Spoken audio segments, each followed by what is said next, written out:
I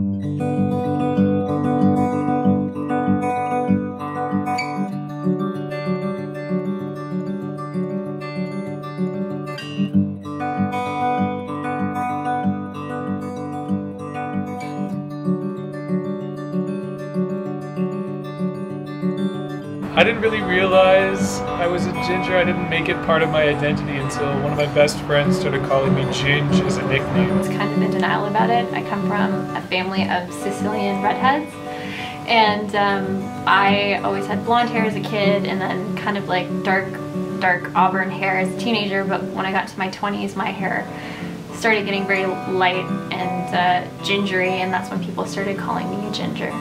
My family was kind of orange and spotted, so it never really occurred to me that it was something that was strange. In the same way that I didn't realize I had blue eyes or I was left-handed, it was just kind of always there. Maybe around 5 is when I started to become conscious that like people always touch my hair. People really like my hair. I always knew I was a redhead. I knew that there were redheads in media around me, like Pippi Longstocking and Anne of Green Gables and other characters with red hair. But the moment was on the swing set in the 5th grade, and I was swinging next to this kid named Justin, and I remember him looking at me and saying, "Hold on, they're white." And I said, "What?" And he said, "Your eyelashes, they're bright white." And I said, "Yeah."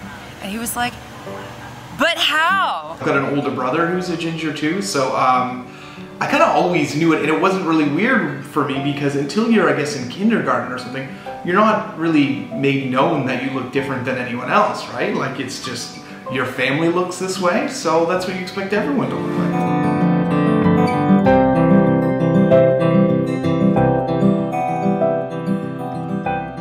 I think I'm just a little older than the generation that grew up like post South Park and post ginger becoming part of the North American vernacular. I remember my friend's dad, he was also a redhead, and we were neighbors, and everybody thought we were brother and sister because obviously if you both have red hair you must be related. And his dad used to joke that they just left us out in the rain and we rested. But I don't remember anything specific, like anybody being mean about it, but I remember thinking that people would be. Because of in Anne of Green Gables when she tries to dye her hair and it turns green and it's awful. The best thing about being a ginger has been getting older and getting more confident and realizing and embracing the uniqueness of what I look like and who I am. And as time has gone on as I've gotten older, being a ginger has been obviously a large part of my personality. And I'm the most confident I've ever been now in my entire life. Awesome. Higher pain tolerance. Definitely higher pain tolerance. I love my freckles. They endlessly fascinate me. They're constantly evolving. I love summer as much as I hate how hot and humid it is. I love summer because they just bloom. Patches get bigger, it's like connect the dots, constellations. Like, you realize how rare you are, and when you travel the world, I've been all over the world in places like southern Italy, like Sicily or Brazil, you realize how much you stand out. The best thing about being a ginger, I'd say, would be having people from cultures that have a strong connection to hair and have attach a lot of importance to it, come up to you and say, you know, your hair is beautiful.